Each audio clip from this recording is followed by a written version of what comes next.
Okay, I'll just show you how to set the sat nav in this 2017 Land Rover Discovery Sport.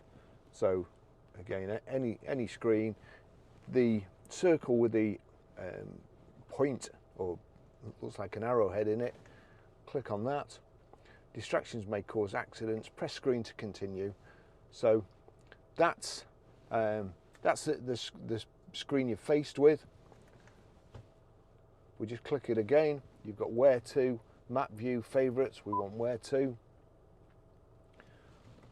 Enter postcode. We're Grosvenor Garage, Blackburn Road, Higher Walton, Preston, PR.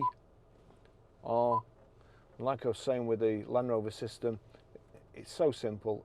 Automatically highlights the numbers now, 5, and even though we're only a 2-digit postcode, we don't have to put a space in on the Land Rover system where you would on a normal car. It just knows. And then so PR5 4EA, you then have to click on it, just select what you've already put in. It's calculating the route. Is that the route you want? Yes. That's it. Really, really simple.